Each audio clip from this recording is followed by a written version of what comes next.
Hello. So in this section, we're actually going to start solving some special versions of the heat equation for some very special, I don't know, boundary conditions. So let's get into it. So kind of what we're going to be doing is talking about these certain solutions called equilibrium solutions. And the idea is that, right, if you have an initial condition, have some sort of boundary conditions, either some sort of prescribed boundary or some prescribed temperatures, or some sort of prescribed flux, right, coming from these insulated boundary conditions. Right, so you have those boundary conditions, you have your heat equation, and then you have an initial condition, and then you just let the system go, right? You let heat move around, you let the system evolve. And the question is, what is kind of the long-term behavior and right, how is the system going to end up? Is there going to be some sort of equilibrium distribution of heat? And so what we're going to do in this section is quantify that and then compute what such equilibrium temperature distributions actually look like. Okay? So we're going to start with if we have prescribed boundary kind of temperatures, and then see what sort of equilibrium solutions we might get. Okay, so kind of the most general version of the heat equation that we have for a one-dimensional rod, incorporating all these physical pieces, right? It looks like C rho du dt is equal to ddx of k0 du dx plus some source term q. Okay, and so what we're going to assume in the section is that, right, these three terms, these are constant. And then our source term, we actually don't have a source term. Okay, and so if you do that, what you're going to end up with is actually this expression where this coefficient k, this is actually k0 over c rho. Okay, so we're going to study this equation, right, in a one-dimensional rod, right? X is from 0 to L. We're going to assume that we have, some initial temperature distribution, right? So the temperature at time 0 has that profile. And in practice, right, this initial distribution, so in this case, it won't actually matter. In the next subsection, it'll matter a little bit more. But we have some initial temperature distribution. And we're also going to say, right, we're specifying what the temperature is at both boundary pieces. Okay, so this is our setup. Here's our PDE. Here's our initial condition, right, the initial temperature distribution. And here's what we're forcing the temperature to be at either endpoint of the rod.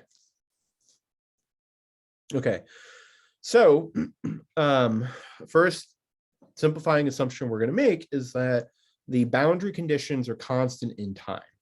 Okay, so, right, originally we wrote T1 is a function of T.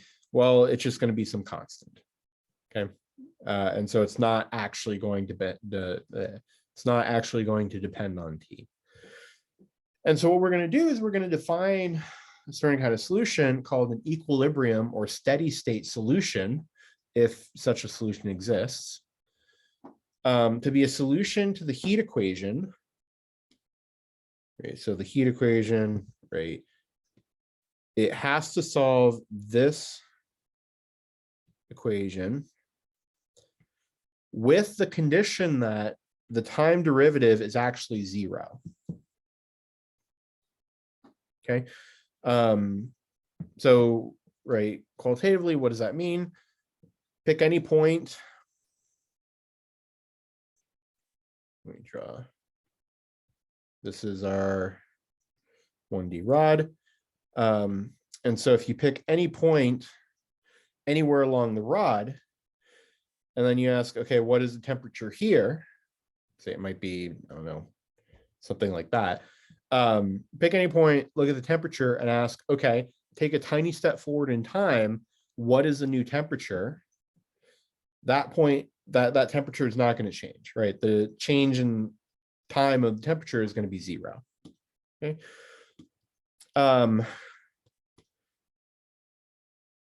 Okay, yeah. So mathematically, how this plays out is that, right? Well, originally we were looking for a function of both t and x, right?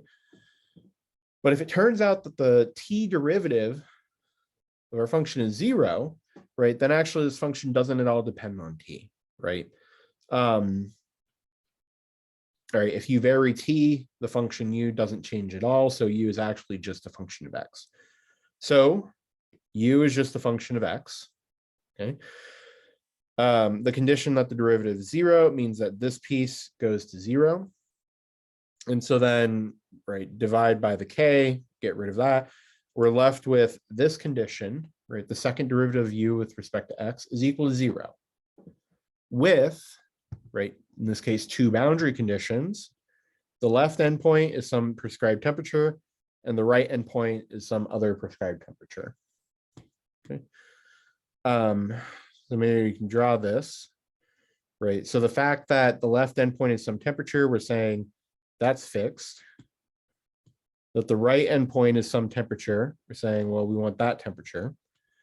And so then the question is, right, what's happening? What is the temperature between these two kind of points such that this distribution does not change in time? So let's solve this mathematically, just because we can, and it's not too bad. Okay, so one thing to note is that, well, right, take this ODE. It's not hard at all to construct solutions, and this is something that kind of you did in, you know, an introduction to ODE course, right? So if we ask what possible functions solve this differential equation, well, in general, they're going to be these functions, right? These first degree polynomials. Okay. And so if we're just given this differential equation, then sure, we have 2 degrees of freedom, right? These 2 unknown constants. So the question is, well, how do we determine these constants? For that, we're going to use, right, the other information we're given, right? 2 constants, we have 2 boundary conditions. So we should be able to figure out what the these constants are, okay? So the first boundary condition is, right, well, what is the temperature at x equals 0? That's T1.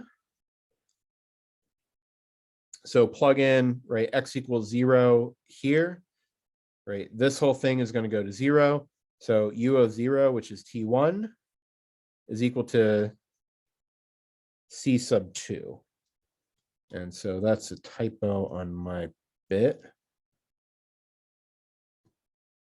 So this should be C sub 2.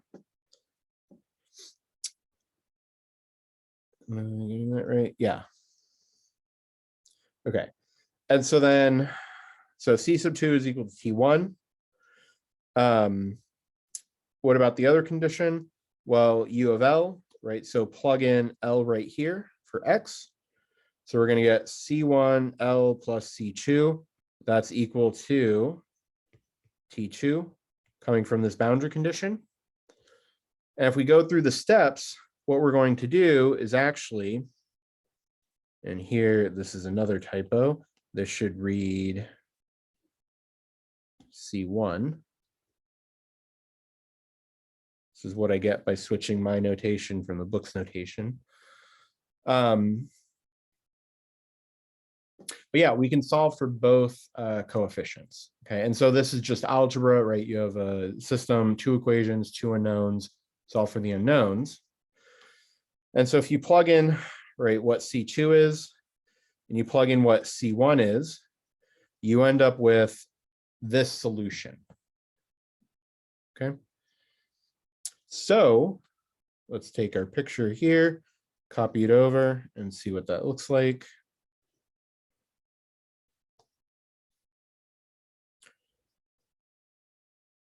Okay. So over here, this is T1, this is T2. Okay. And so what we did is we said, well, if we're looking for an equilibrium solution, what must the solution look like? Mathematically, we see that, well, it has to be a straight line, right?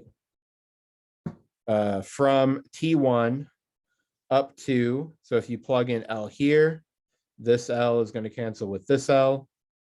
This T1 is going to cancel with that T1. So we're going to end up with T2, right? So our solution is going to be a straight line, y-intercept T1, slope T2 minus T1 over L.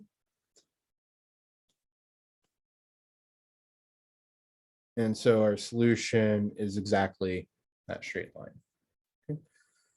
Right, so the takeaway is if we're looking for an equilibrium solution for a one-dimensional rod, right, for the heat equation, and we have prescribed kind of temperatures on the boundaries, the steady state solution that doesn't change in time is just going to be a straight line segment between these two prescribed temperatures. Okay. Cool. So the next example we're going to look at is going to be very similar, right? We're going to be looking for equilibrium solutions, except here we're going to change the boundary conditions. And so instead of specifying the temperature, right, at either endpoint, instead what we're going to do is specify the flux of energy, right? Or in other words, or in practice, we're going to specify what the derivative is going to be at either endpoint. Okay. Okay, so what does this look like? So we have our PDE, and so I'll write everything out. So this is our PDE. This is telling us how, right, the kind of function that we're interested in, how that changes in space and time. We have our initial condition, right? So initial condition. That tells us what the initial temperature profile is.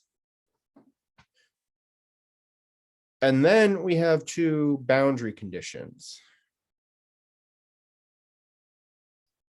Right. And so these boundary conditions are specifying kind of the behavior of our solution at each endpoint. So the boundary conditions kind of previously, those were both just the value of the function. Here, instead we're working with the value of the derivative. Okay. Mathematically, it's just going to change some algebra, but kind of the setup for this problem is very similar, right? PDE tells us how things are changing. Initial condition says how things started in time. Boundary conditions tell us how things are behaving at the boundaries. Okay. Cool. So let's look for some equilibrium solutions. So for an equilibrium solution, we need that the time derivative is 0. Okay, so move, right, divide by that constant k. We end up with this, this ODE right here with these two, again, boundary conditions. And so for right now, we're going to ignore the initial condition. And maybe physical justification of that might be, well, in general, these equilibrium or steady state solutions, these are going to arise if you let the system flow for long enough, right? Let the system head tend towards an equilibrium. So how you started, right, doesn't really affect the kind of the equilibrium, right? So the initial condition probably isn't going to tell you a whole lot about what's happening in the very, very long term. Okay, so what are these solutions? So as before, a general solution looks like this. And for convenience, what we're going to do is we're just going to compute the derivative, right? So what is the derivative of, right, this polynomial? that's just going to be C1. Okay. So now we use the two boundary conditions, right? First boundary condition said the derivative at the left endpoint is 0, right? The derivative, so this is derivative, plug in x equals 0, we get C1. And so this boundary condition is telling us that C1 is equal to 0. Okay, cool. Second boundary condition turns out to tell us the exact same thing, right? Again, plug in x equals L up here, you just get C1. So the fact that this derivative at L is 0, that just tells us that, again, C1 is equal to 0. Okay. So these two boundary conditions, they tell us that, right, of this general solution, really, we don't have this piece. We just have the constant piece. Okay.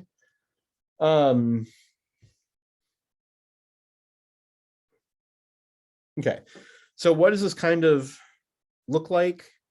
Well, let me paste this sketch. Let me remove these things. Right. So if we have insulated ends, right, we're saying that whatever the solution is, the derivative has to be 0 at each endpoint. So what we're going to do is we're actually going to draw that as, so these boundary conditions, we're just going to draw these as kind of these flat, right, tangent line or tangent arrows, what have you, at each boundary point. And so whatever our solution is going to look like, it should be tangent to those lines at each end, right? So that's one possibility. Another possibility of a solution might be why am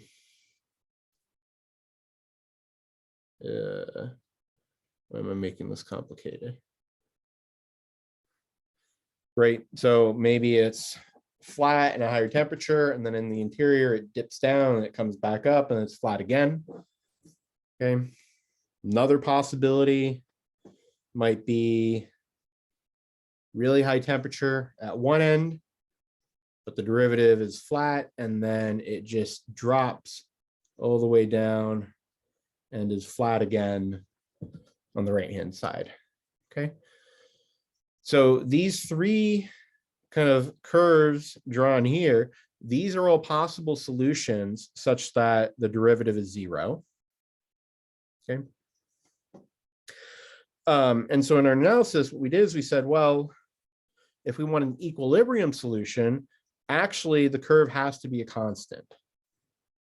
Okay. So all of these are out.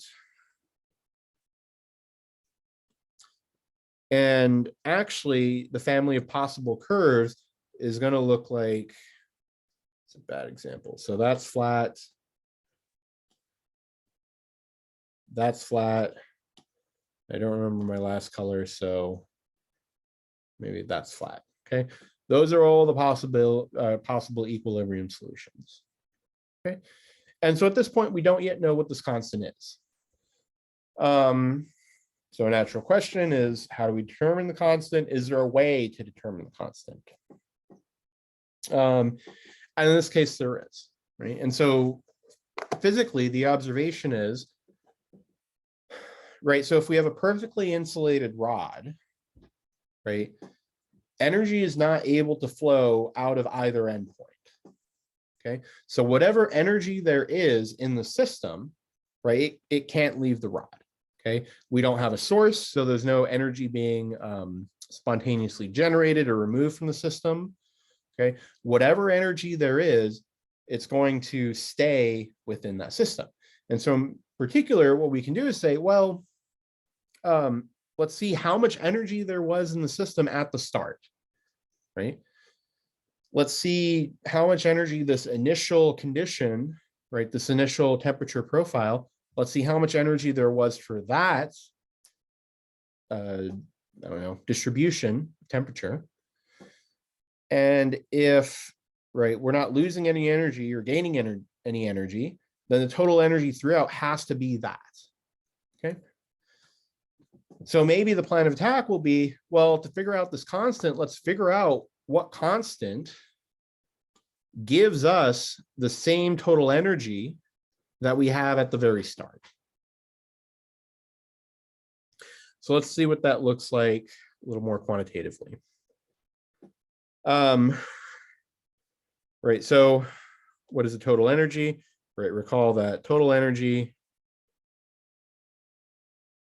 this was, I guess technically it's missing an A, but here it doesn't really matter.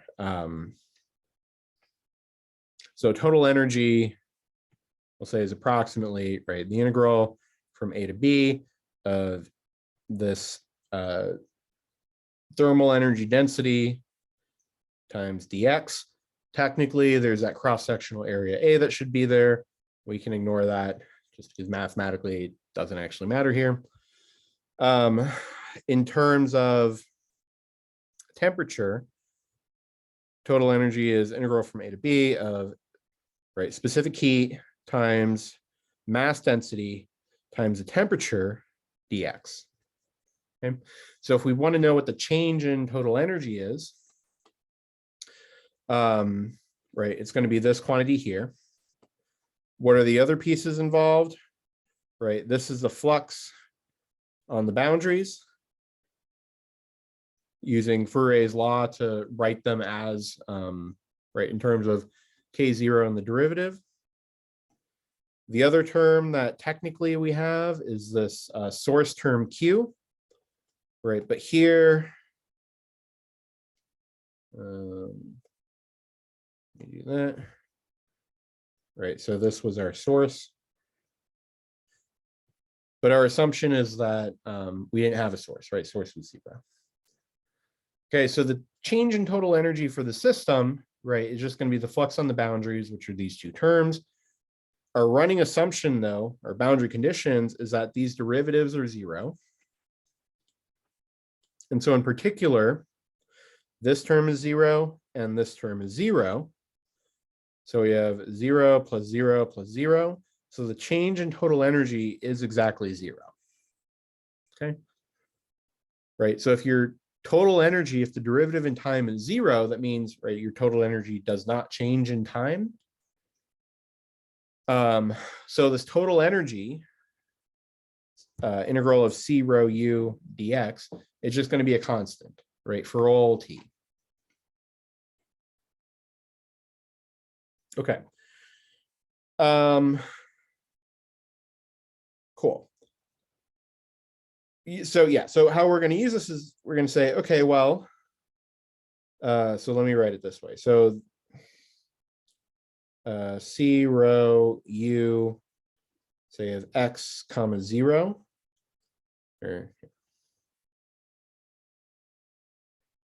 So this is the total energy at time t. Let me shrink it a little bit and copy that. This is going to be the same as what we have at time 0, which is going to be the same as what we have at time, I'll just say large. And this should be, yeah, dx.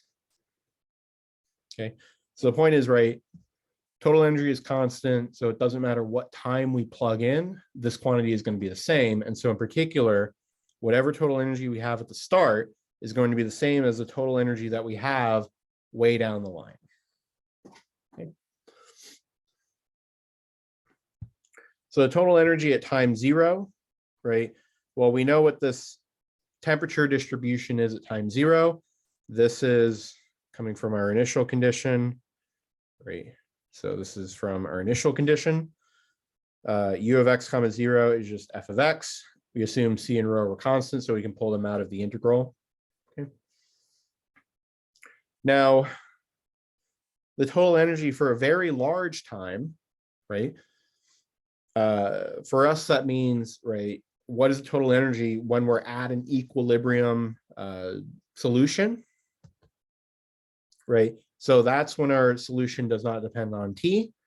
previous computation said, well, that solution is just some constant. Okay.